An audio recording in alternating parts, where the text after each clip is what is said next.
سے ہوگی آپ کو کہ ہاں یہ مان رہے ہیں جو چیز آپ نے طے کر لی ہے اس کے اوپر؟ جب دو فریقین آپس میں کوئی پولیٹیکل ڈائلاگ کرتے ہیں تو اس میں یہ چیزیں تو بالکل یعنی بات نہ کرنے والی بات ہے نا کہ جی تسلی کس کو ہوگی، گارنٹی کون دے گا۔ معاملہ یہ ہے کہ ود اوپن ہارٹ وہ بھی بیٹھے ہیں، ہم بھی بیٹھے ہیں، ہر ایشو کے اوپر کوئی یہاں پہ کنڈیشن نہیں ہے کہ یہ بات ہو سکتی، یہ نہیں ہو سکتی۔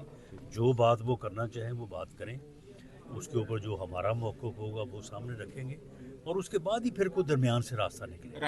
یعنی پولیٹیکل ڈائلاگ جو ہے وہ اسی چیز کا نام ہے کہ دونوں فریقین جو ہیں وہ ایک کھلے دل سے بیٹھ کے ایک دوسرے کی بات کو تسلی سے سنیں اور اس کے بعد پھر کوئی درمیانی راستہ نکالیں۔ یہ نہیں ہو سکتا کہ کوئی 100% ہماری بات کو مان لے گا یا کوئی 100% ہم دوسرے کی بات کو مان لیں گے۔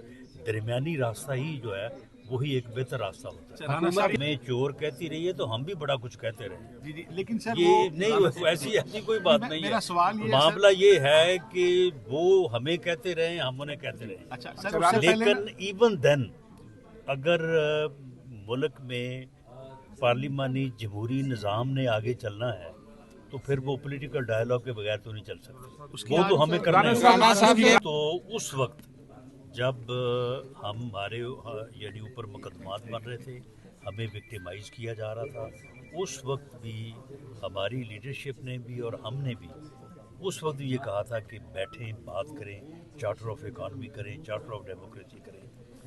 اس وقت ان کو یہ بات سمجھ نہیں آئی۔ ہمارا آج بھی وہی موقف ہے، ہمارا پی ایم ایل این کی لیڈرشپ کا، کہ پولیٹیکل ڈائلاگ جو ہے وہی ایک طریقہ ہے، راستہ جو ہے وہ آگے نکالنے کا۔ باقی رہی بات یہ کہ وہ کیا کہتے رہے ہیں، ہم کیا کہتے رہے ہیں، تو یہ تو تاریخ جو ہے وہ بڑی تلخ ہے۔